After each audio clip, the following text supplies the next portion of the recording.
So have you guys ever heard of PTSD? Well, PTSD stands for post-traumatic stress disorder or post-traumatic stress syndrome. And PTSD, it's a mental thing. To veterans, people who've been in horrible accidents, people who just have had traumatic events in their life. I recently found out that PTSD actually exists in cult survivors. Now, I was doing a little research and I found out that there's actually something called post-cult trauma syndrome, which is PCTS. Yes, PCTS.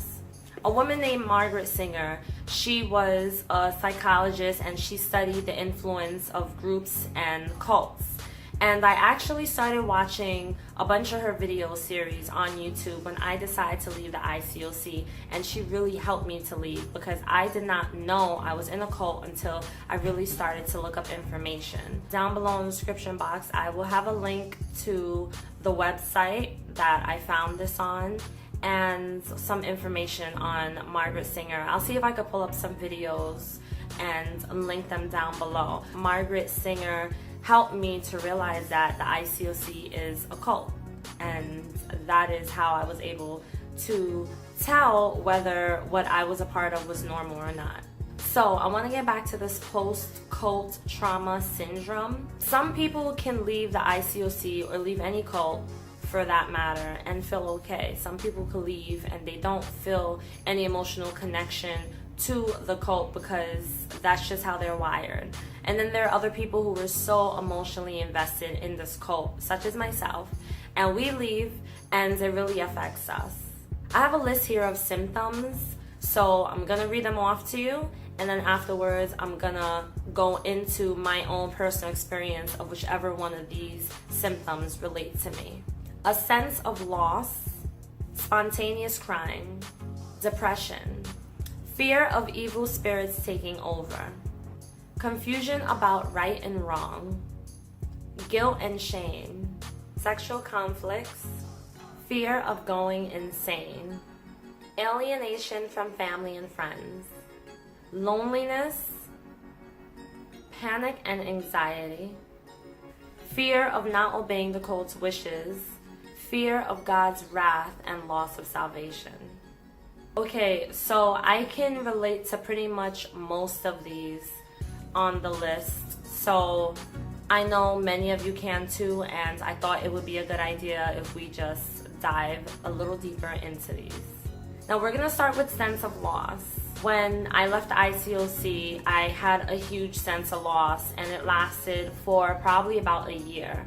I no longer feel it. I've been able to find things that would fulfill me and fill up that, I don't want to call it a void, but make me feel like I have a sense of purpose. When I was a part of the ICOC, I didn't feel I had a sense of purpose. I was always told that my only purpose was to serve God and God only, and that was it. When I left the ICOC, I felt like I lost a lot. I didn't just lose friendships, but I just lost myself, and I didn't know who I was, and I had to find myself again. Spontaneous crying. I did have a couple of moments where I had some spontaneous crying. I had moments where I would just sit there and I'd be fine one minute, and the next minute I just started crying out of nowhere. This did not happen to me often. It happened mainly within the first few weeks to the first few months of me leaving the ICOC. I couldn't explain it. It felt very strange to me why I felt emotional out of nowhere. Depression. I felt it for the first few months after leaving the cult. I've been depressed before, so there's levels of depression. I've felt extremely depressed before, and I felt like somewhere in the middle. After leaving the ICOC, my depression was strange because I felt empty. I felt like I didn't have a right to be sad. I didn't have a right to feel depressed, as if I brought it on myself. So my depression was not one of the norm for me. It wasn't a familiar type of depression. Honestly, I think some people experience it a lot more, so if you're feeling it, then you're definitely not.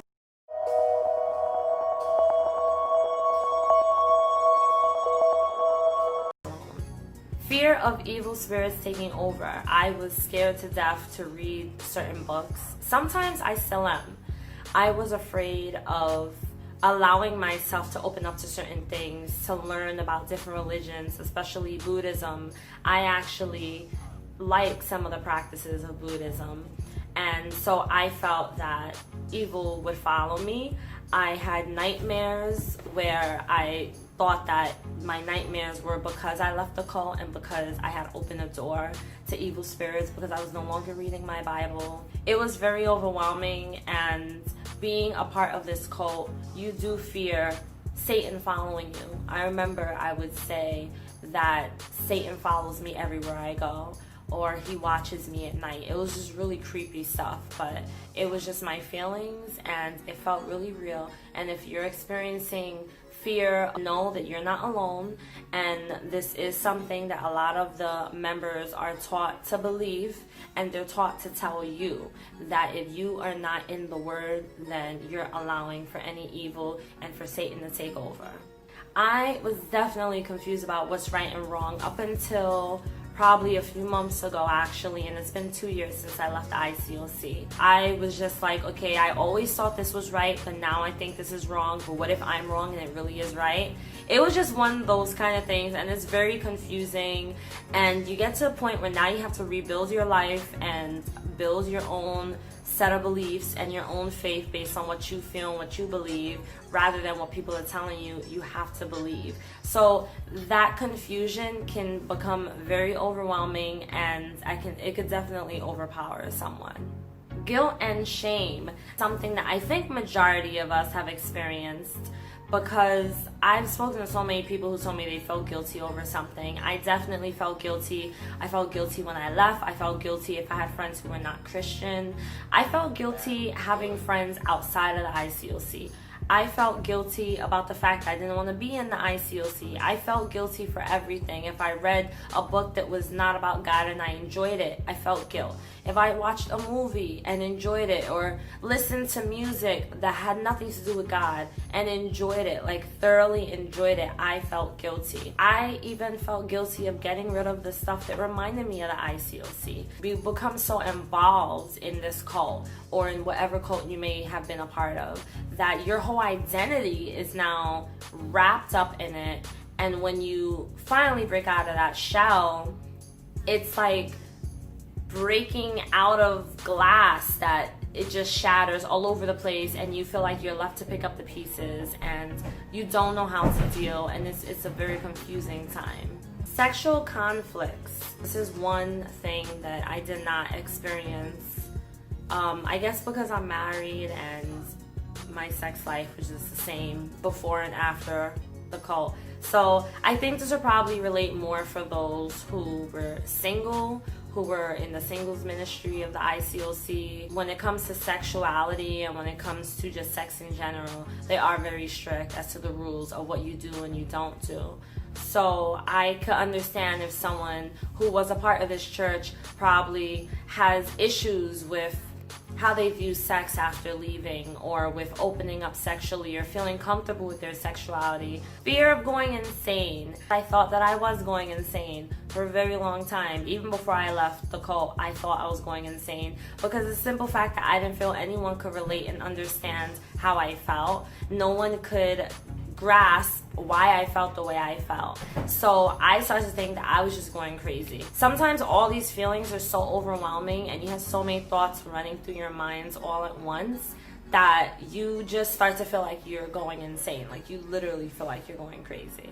Alienation from family and friends. I mostly felt this when I was a part of the ICOC, only because I did not really feel close with my family, because I wasn't seeing them like I used to, because I was always a part of something that had to do with the church. And when it came to my friends, I felt like I had to hide them. I didn't have that many friends to begin with. I didn't have any friends in the ICOC, probably like 2. I felt pretty alienated from just the outside world in general. Like, I was so new to the outside world, and I'd only been in it for 7 years, but 7 years of indoctrination is a lot, because you get so much crap put in your mind, and it physically affects you, it emotionally and psychologically affects you. I had to find my balance and find a way to fit myself into the world that was not Christian or a world that was not ICOC.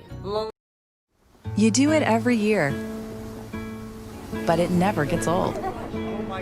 Loneliness. So I felt pretty damn lonely because the people that I was friends with all stopped talking to me. So I had no friends anymore, and therefore I ended up feeling pretty lonely. My advice if you're feeling loneliness is to just make friends. Learn how to open up and make friends with people outside of your cult. You're going to have to learn how to just open up to anyone and to just learn new things and learn new people, but you have to go with an open mind, an open heart, and you cannot be judgmental. Panic and anxiety, unfortunately, does happen to some of us. I had dealt with a lot of panic and anxiety. I had panic when I would go to church. I still experience it. I had panic when I would do anything that had anything to do with church, because you feel like you have to be on guard. And you don't want to be on guard, but your body automatically just goes into this mechanism mode, and it just, boom, it shuts its natural self down, and out comes the guard. And when you do that, it can cause anxiety because you're just like on edge, like, what's a person doing? Why are they coming up to me? Why are they hugging me? Why do they want to talk to me? Well, what is this? Why am I going here? What do you want? I had anxiety about going to hell. I had anxiety about my future. I had anxiety about my marriage. I had anxiety about my kids. Am I leading them the wrong direction? The anxiety just goes on and on and on, and that's something that I still am working through, but I'm learning, and I learn more and more each day how to get through the anxiety, but that is something that is going to take a while. Fear of not obeying the cult's wishes and seeing God's wrath. This here is very serious. This is something that I felt more than anything else. I was scared to death when I left. I honestly can say that leaving the ICOC was the most scariest, difficult decision I've ever had to make in my life, because I felt like I was leaving my life. I left the ICOC and felt like I was leaving God.